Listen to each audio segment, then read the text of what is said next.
Hello, everybody, and welcome to Forever Red Devils. And a day after the 2-2 draw against Liverpool, we are still kind of breaking down what happened in the match, as well as the reaction, and a very interesting reaction from Ruben Amorim after the game, which kind of gives you a bit of insight into the type of standards he wants to drive into this team, and the type of standards he wants to have at Manchester United. With him him describing his feelings as mad and upset following the draw, despite getting a point against the side that is currently walking their way to the Premier League, as well as a game which we could have actually won in the dying seconds. Had Harry Maguire got that literally all you have to do is get that shot on target and he would have scored. Not the greatest pass from Joshua Zirkzee, you can break it down, but the point is we missed it 2-2, which is not a bad result against Liverpool. But obviously the main thing is the last month.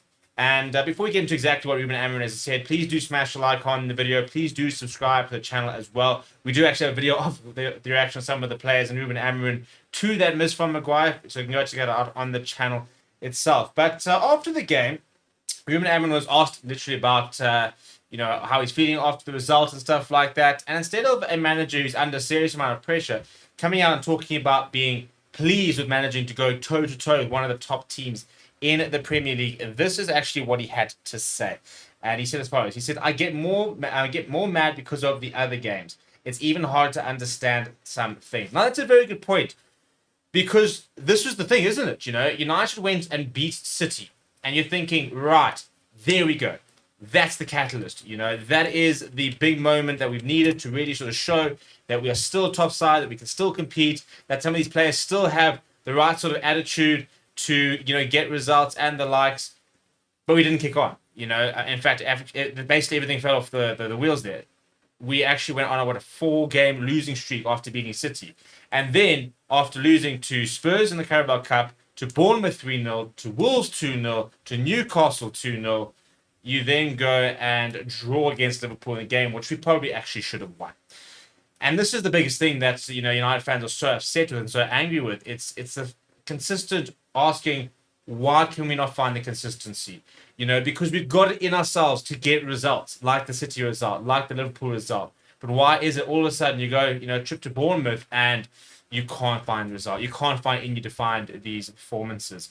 And the big thing about Ruben Amorim is also coming on the defense, because he's talking about the fact that it's not a system that's the issue. Over here, he said, this is not about the system, it's about something else. It's hard to understand, even for the coach. We should get mad and disappointed. More than that the other day against Newcastle, Bournemouth, and Nottingham Forest. Today, we need to be really disappointed. And I think it's an interesting sort of point. It's not about going into the change room and saying, oh, well done, guys, you're really good. It's about going into the change room and basically saying, what we saw today is the minimum. And how dare you not have given that a few weeks ago? How dare you not be at the standard at all times? And he spoke about that and he said that following. He said that should be a big issue for our players, that even one person thinks you have the ability, but not the character. We have to fight that and change that. And he says it is clear, when we are focused, when we fight for every ball, when we suffer, when we are tired, when the game is finished, we are a good team. And he's right. It's United has shown signs during his tenure of being a good side, of being a team that can fight till the end. With the fact that we went from 1-0 up to 2-1 down to 2-2 against Liverpool, going down against City and then coming back to win 2-1. It's a sign of a side that has got resolve, it's got fight. But then when you lose to Bournemouth in that sort of fashion, and Newcastle and Wolves, you then wonder, well, where's the fight there? So it's a consistent sort of consistency, or lack of, or consistent inconsistency, really, that continues to plague this side. And if we have a look, for example, at Bruno Fernandes, he said the following. He said, we have been criticized, and fairly. Our position in the table says it all. We have lost too many points. I mean, you look at the 9 points we didn't manage to get during December. Probably should have been at least 6.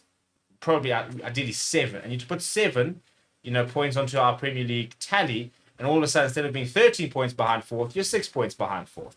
Still quite a way away, but Champions League doesn't become a completely unrealistic goal. Bruno also said, even today, we can't be happy with the point.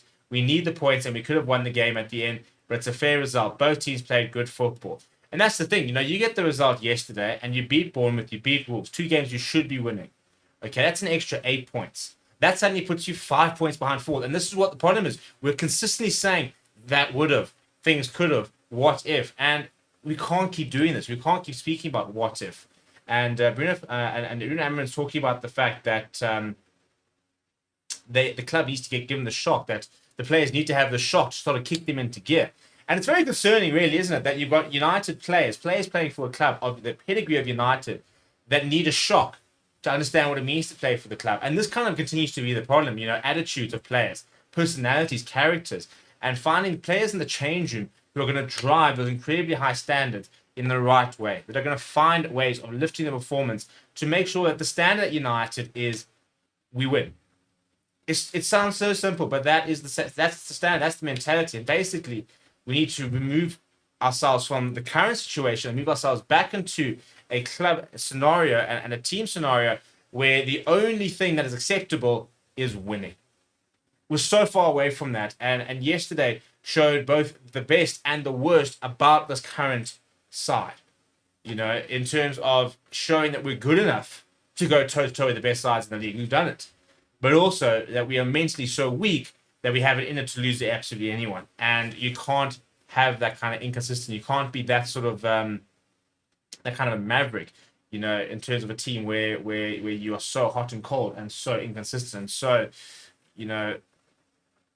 poor at being able to sort of turn up week in, week out. So I think he's very right to be mad and upset. And I think that the players also need to make sure that that's kind of how they're feeling. Because we now need to go and get a result against Arsenal. The FA Cup and the Europa League offer the only chance of redemption for the season. Win one of those trophies, and once again, you look at the season and think, it's not a good season, but it's a salvageable season. You win a trophy and you think, right, well, that's 3 seasons where we weren't particularly good. 2 seasons, actually. I think the first season under 10 we were fine. But 3 seasons where we didn't compete for the league, but we still picked up trophies, and you're still building as a team. Then you can kind of sort of get behind it. But if you suddenly sort of bomb out of the FA Cup in our first round, and you bomb out of the Europa League, and you finish 12th in the Premier League, that's an absolute disaster of a season. So you've got to try and find a way of getting around this. But we will be live once again tomorrow morning. Make sure you smash the like icon in the video, subscribe to the channel as well, and let me know what you think of the situation. And is Ruben Amorim the right one to sort of drive these standards that he speaks of? Is this just easy talk and lip service, or is he really going to be able to drive this message home to his players? Let me know down in the comments below.